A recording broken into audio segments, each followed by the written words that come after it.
The Royals made a flurry of minor league deals, and I believe there's a pattern to them. I'm going to tell you why next on Locked On Royals. You are Locked On Royals, your daily Kansas City Royals podcast. Part of the Locked On Podcast Network, your team every day.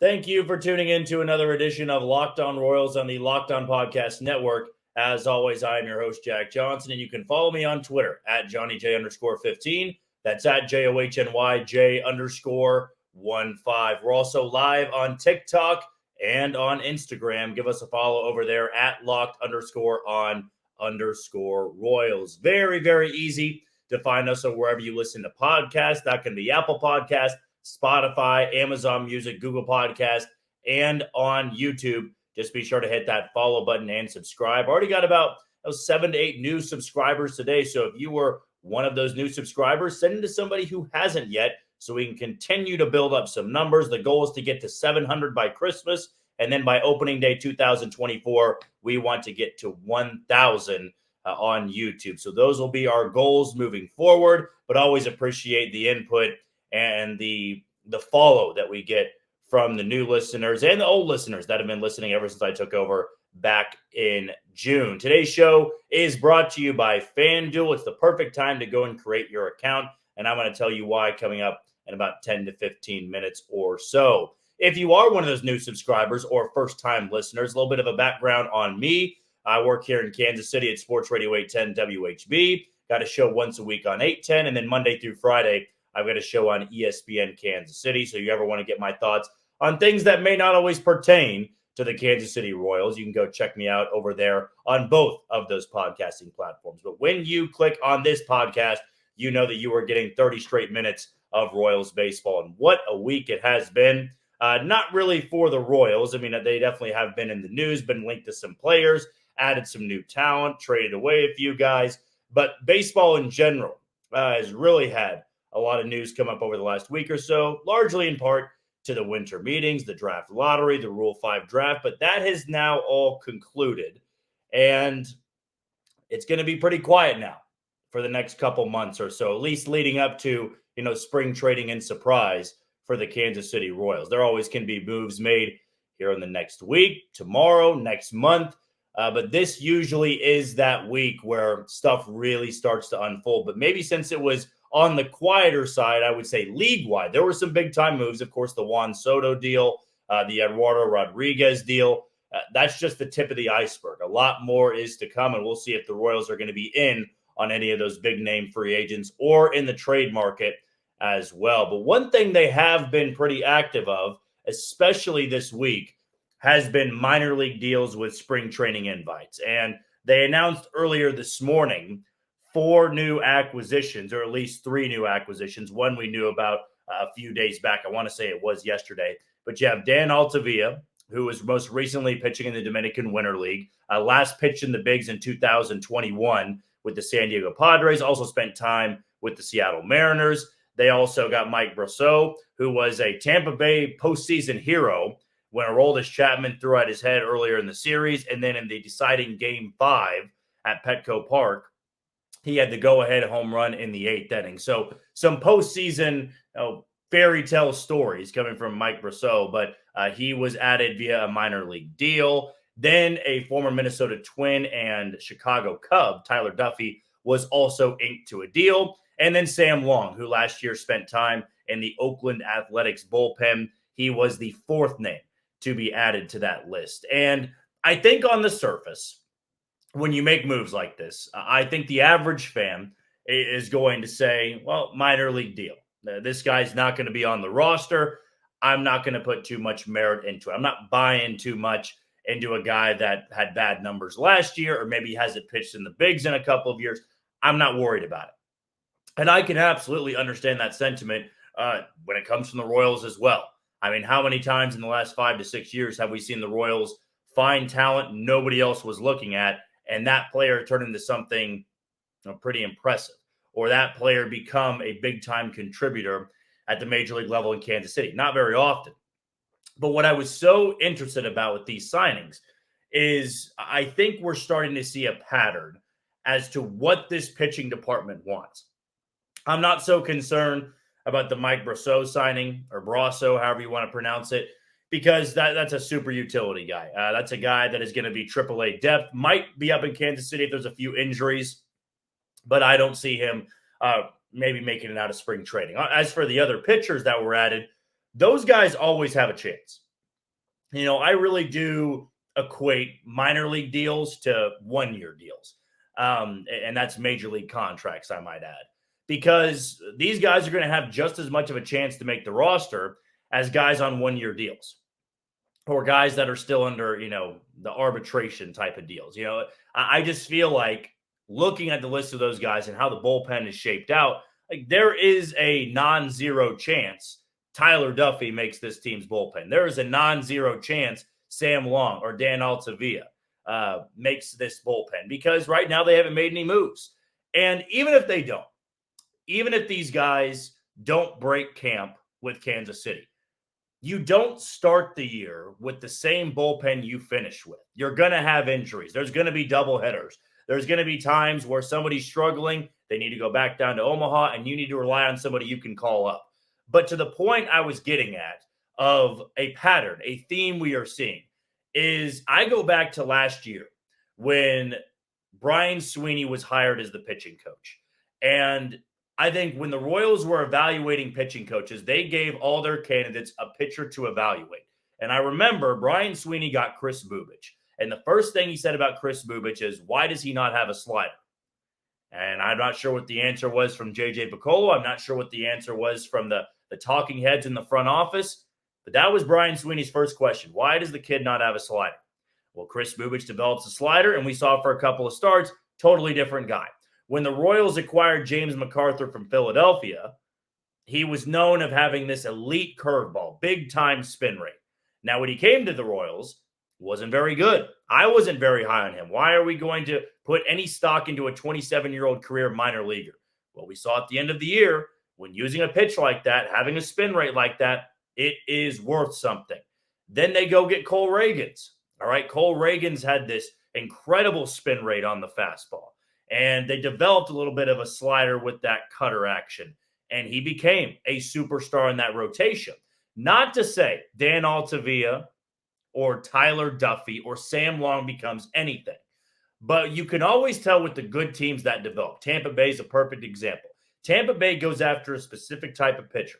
They go after guys that, you know, might have a really, really good spin rate, or they got a high velo on a sinker. They really target one thing. And these are all great analytical teams that they go after one thing and say, hey, he does this really well. We can work with that. We can toy with that. And these minor league deals, Tyler Duffy's numbers weren't good last year. He only threw 2 innings. I believe he just dealt with injuries all year long and was not really pitching with the Cubs. Then Dan Altavilla hasn't been in the bigs for 2 years. Then you look at somebody like Sam Long. He pitched pretty terribly out of Oakland's bullpen. But you magnify, you identify things they do well. Dan Altavilla has his velo back a little bit. He threw about 98, 99 with the Mariners and the Padres before the injuries. And if you want to follow me on Twitter at Johnny_15, he actually quote tweeted me and said it was a blessing to go into camp healthy. So this is one of the first off seasons in a while Dan Altavilla has been healthy. Okay, so the velo and the slider, something that intrigues Brian Sweeney. Tyler Duffy, another perfect example. He throws his slider more than any other pitch, and his curveball has an above-average spin rate. 2 things that Brian Sweeney and Zach Bovell love. Sam Long definitely had the worst numbers of the bunch. When he pitched in Oakland's bullpen, you're going, why would the Royals ever give that guy a time of day? Why would you care about a guy who struggled in an even worse bullpen than the Royals? Well, I looked at Sam Long, did a little bit more research on the data. Numbers weren't great. You know, the exit velo, the walk percentage, the K, nothing looked that great except for one thing. And his curveball had an elite spin rate. Even if he never pitches in Kansas City, there is something we are identifying with this pitching department. And I love it because that's how good pitching departments work. You identify a guy and say, we like this pitch he utilizes. Abandon this pitch and only worry about this one. we've seen for years the Royals lose guys to other teams. They then get a lot better. You want to know why? Because those teams identify that pitcher's best pitch, and they say, throw the hell out of it. Remember Jacob Junis? Jacob Junis' best pitch was his slider. A little bit of a tongue twister there. Was his slider. The Giants picked him up, said, throw the slider. Don't really worry about the fastball. Slider, cutter, it worked. Now, he's been dealing with injuries, but numbers were great. Remember Albert Abreu, who just actually signed overseas, but when the Yankees gave up on him and the Royals got him, or actually I think he went from the Royals to the Yankees because I think they came from the Cubs to Kansas City. He had a great sinker that was upper 90s. They said, don't worry about the fastball, throw that sinker. And for the most part, he was pretty effective. These minor league deals are important.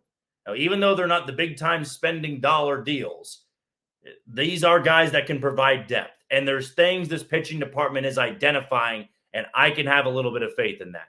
These guys, or at least two of them, have had big league success before. You identify that, focus in on it, and say, we're going to really zero in on doing that, and you might be able to find a gem without spending much money. That is one of the best ways to build a bullpen. Okay, the next thing I want to dive into is a quick winter meetings recap. What did we learn about the Royals? What did they do? And what does it mean moving forward? I'll tell you next on Locked On Royals. You are tuned into Locked On Royals on the Locked On Podcast Network. I am your host, Jack Johnson. You can follow me on Twitter at JohnnyJ_15. Also follow us on TikTok and Instagram at Locked_on_Royals. Before we go any further, let's give a shout out to the title sponsor today in FanDuel. Score early this NFL season with FanDuel, America's #1 sportsbook. Right now, new customers get $150 in bonus bets with any winning $5 moneyline bet. That's $150 if your team wins. If you've been thinking about joining FanDuel, there's no better time to get in on the action. The app is so easy to use, and there's a wide range of betting options that include spreads, player props, over-unders, and more. So visit FanDuel.com/lockedon and kick off the NFL season. That's FanDuel, the official partner of the NFL. Well, this week is wrapping up, and that means the winter meetings. We're wrapping up in Nashville, and the Royals and J.J. Piccolo and Brian Bridges and everybody that attended from Kansas City now head back home and really strap in for the offseason in length. I know it kind of feels like the offseason's already been pretty long, but with baseball, the offseason is always going to feel very long because it's a slow-moving market. And we've had many podcasts saying, this is a situation where the Royals have to attack the market, not sit back on their heels. But right now, they appear to be taking the approach they have in the last couple of years. Now, they want to see how the market falls. But J.J. Piccolo has been pretty adamant about what he wants to spend, what he wants to spend it on, what outlets they're going to try. And I think that over the next month or so, we're going to see that, really come into shape. And from the very beginning of winter meetings, I thought the Royals came in with a goal. And whether you buy it or you don't, and I don't, doubt you or I don't criticize you at all, if you just kind of take J.J. Piccolo's words and front office members' words as word fodder. Hey, I don't buy it. Don't tell me what you want to do. Don't tell me who you're interested in. Tell me who you got. And I think that's a very fair assessment to have of this bunch. Because for the better part of my life, the Royals have never gone into Nashville or Vegas or wherever the winter meetings were being held and said, we're going to be, guns a-blazing. We're going to go sign 3 or 4 guys. We're making trades. We're creating a lot of noise. Very few times have the Royals done that, if at all, really. I mean, the J.J. Piccolo era, there hasn't been enough time really yet. In the Dayton Moore era, I would say it almost never happened. But what I thought was different and compared to years past is that this was the first time really that I can recall the Royals were linked to a lot of guys. And again, take that for what it is. You can call an agent and say, what's the price? And they may say, I'm worth $20 million a year. And you say, okay, well, we'll call you back. That technically is reaching out to somebody. That technically is being in on a free agent. But the Royals, I think, were linked to guys that were always going to be out of their price range. I know that the big name everybody was kind of raising their eyebrows at, had their ears perk up a little bit, was Eduardo Rodriguez. That the Royals were one of the teams that were in. I believe it was John Heyman that reported that on MLB Network. And then he signed a 4-year deal worth $20 million a year, which is pretty steep. I mean, he's a 30-year-old pitcher. Do you want to be paying a guy like him, $20 million a year? I mean, it was even worth up to $99 million over 5 years.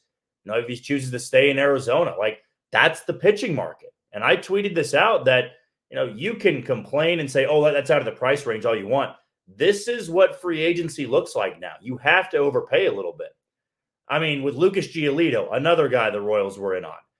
You look at what Rodriguez made and what Giolito might make. I mean, I'm not going to say Giolito's worth $20 million a year, but he's probably going to warrant $14 to $15 million a year.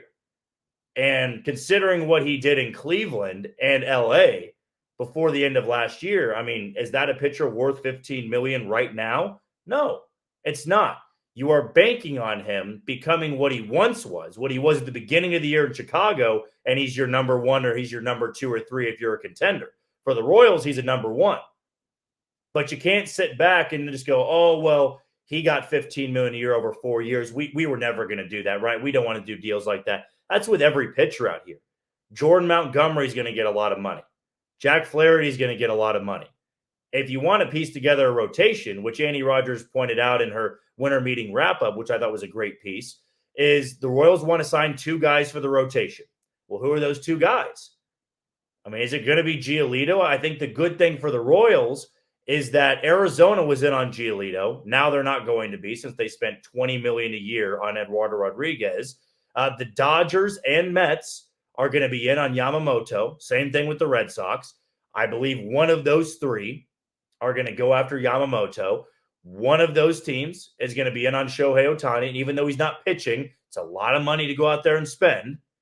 So the Royals, by the end of it, if Giolito doesn't jump the gun and sign with somebody, could be in the final 2 or final 3 of the running. You're kind of hoping at this point somebody like Cincinnati trades for Tyler Glasnow, takes him out of the running for Giolito. That's how it's going to have to happen. And then you're hoping, because this just appears to be JJ's plan, the longer a player waits, the more money is taken away from his plate. You may come in, like Giolito may be coming in at $18 million and nobody's moving the needle on that. And then you wait a week or 2. It's 17. It's 16 and a half. It's 16. And that's what the Royals have done in years past. But Giolito, to me, is the last realistic option the Royals can spend big money on for a starter. Jack Flaherty is going to be a 2-year deal, likely, in my opinion. Could be wrong. Somebody could really bank on him bouncing back in a big way, and it's a 3-year deal. I look at somebody like, Seth Lugo. I mean, Seth Lugo, I've been, hammering that point in for the last couple weeks. Seth Lugo makes a lot of sense. He'd be more of a 2-year deal, in my opinion. But Giolito feels like a 3 or 4. And if the Royals wanted to do it, I mean, you found some stability in the rotation. And if it was a Lugo and Giolito situation, hey, I'm not complaining. But now we're probably going to have to hunker down a little bit and wait a little bit to see when the next move is going to be made. There could be a trade made beforehand, but I think the Royals, you can't just go quiet. Can't walk into a situation where they're just going to be quiet all month long or next month. They got to make some noise here, or the big dogs at the table are going to eat all their food, going to eat all the options. I mean, I kind of compare it to the runt of the litter. What happens to the runt of the litter? He dies because he can't get to the food fast enough. The bigger alphas, they take the food from him. And the Royals need to be the aggressive one here. They have to make a pretty strong pitch as to who they can go after. Now, at the winter meetings, I think it started really poorly. The Royals get the 6th overall pick, but then, they go and get Matt Sauer in the Rule 5 draft. He had some depth to the bullpen. They traded Dylan Coleman. They've been linked to a couple of guys, but hey, it's just word fodder. Who are you really in on? Who are you really willing to spend for? And, we know what the bare minimum they're going to spend to add to the payroll, $30 million, but for the right pieces, they could go over that. I think they are going to need to go over that to impress this fan base to really make strong contentions in the American League Central. Because if you run it back with the same group, you're not going to make the strides that you're thinking you're going to make. And I'm sure JJ Bacola knows that. And I think it helps with having some new voices in that front office, especially a guy like Brian Bridges, who I've really been praising all week long. All right, before we move on to our final segment and some breaking news that happened earlier today and some really cool news for a former Royal, I want to give a shout out to something we're very excited about on the Locked On Podcast Network, and that's Locked On Sports Today. It's here for you 24/7, covering the top sports stories of the day with the local experts of Locked On, plus our national shows covering every league. Go to Locked On Sports Today on YouTube and subscribe to the first ever national sports 24/7 streaming channel. So go and subscribe to that right after you finish up this podcast episode. When we come back, a former Royal was inducted into the College Baseball Hall of Fame. We're going to tell you who next on Locked On Royals. You are tuned into Locked On Royals on the Locked On Podcast Network. I've been your host, Jack Johnson, and be sure to follow me on Twitter at JohnnyJ_15. That's at JOHNYJ_15. Give us a follow too on Instagram or TikTok at locked_on_Royals. Some really cool news out of college baseball earlier today that former Royal Alex Gordon and former Nebraska Cornhusker was inducted into the College Baseball Hall of Fame, and long time coming, really. This was a guy that not only made his stamp on the Royals organization with numerous postseason, as I said in the very beginning of the show with Mike Brousseau and his fairy tale hits in the postseason, Gordon had the same thing.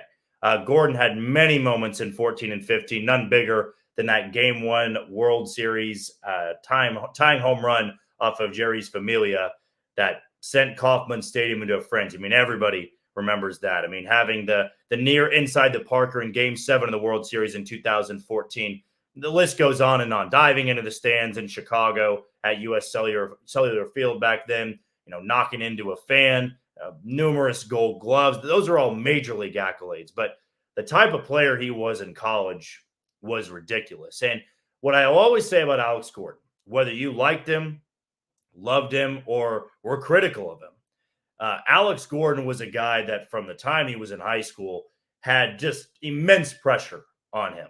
Now, I never saw Alex Gordon play college baseball firsthand in person. Never got the opportunity to do so. But if you did, feel free to leave a comment on the YouTube page below or on Twitter at JohnnyJ_15. But Alex Gordon, from the time he was 14, 15, 16, had this level of expectation that few teenagers have. And I think one of the most unfair things that ever happened to him, and yet he still lived up to a lot of the hype. Not all of it, of course, but he really turned out to be a damn good ball player. Turned in an incredible career, will be a Royals Hall of Famer. Everybody's going to remember, Alex Gordon for years to come, whether you were 4 years old or 40 years old when you were watching him play. But when he was drafted by the Royals, remember the comparison that was made, that he was going to be the next George Brett. And for a 20-something-year-old kid to have that type of pressure on them from the get-go, to be the best player, to be the next best player in this franchise's history. I mean, we're talking a Hall of Famer, George Brett. We're talking a guy that has a documentary on tonight on MLB Network. Now, that's the type of guy we're talking about. And that pressure, simply because he was a third baseman and a really good pick. Like, that was the pressure. And it was, of course, to get every Royals fan that had suffered through a lot of bad years. Here is your next George Brett. And you know what? It didn't turn out to be a very good career at third base. He was terrible defensively over there. And I will never forget, too, when he made the transition to the outfield. And a lot of people will say, well, yeah, it was straight to left field. It wasn't. If I'm not mistaken, correct me if I'm wrong. If I'm not mistaken, his first start in the outfield was right field. And if my memory serves correctly, I think he misplayed a ball in right or dropped a pop-up. And everybody's wondering at that point, what do you do with this guy? Like, he can't field. He's not the hitter that you think he can be. And boy, if you criticized him back then, you were wrong. Because he turned into a platinum glove winner, just a multiple-time all-star. He was a gold glove winner, felt like every single year, even in the dark years at the end. He wasn't hitting that much anymore. The team was not good at all. But I will always say that in those 14 and 15 runs, more importantly, I think in 2014, because Billy Butler was still there, and James Shields for that matter, like Gordo and Butler were what I think really encompassed being a Royals fan in that stretch. Like if you stuck it out in those mid-2000s years, those ugly, ugly years, the 100-loss seasons, the multiple managers, a 2005 year in which you saw 100-plus losses in 3 different managers. Like if you sat through that, you deserved a postseason like this. And I thought Gordon and Butler were very deserving. And then in 2015, after coming up 90 feet short of an inside-the-park home run in Game 7 off Madison Bumgarner, he has the game-tying home run off Familia and the Mets. Like it just was a storybook career. And he was a guy that was rather quiet. He didn't have a ton of flair. He had a lot of confidence in himself, but just like a gym rat, the work ethic was through the roof. And that goes back to his days in high school and in Nebraska.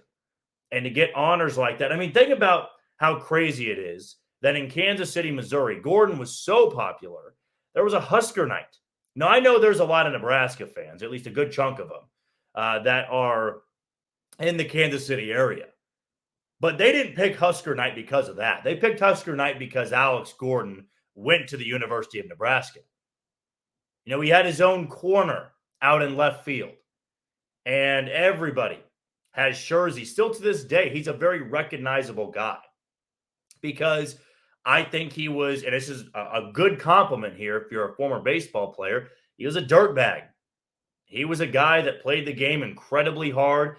And even when things went south at the tail end of his career, the injuries, he couldn't hit really well. I mean, really, after the contract that he got following the World Series, things took a turn south for Alex Gordon. He had the injury in 2016 and 15 for that matter.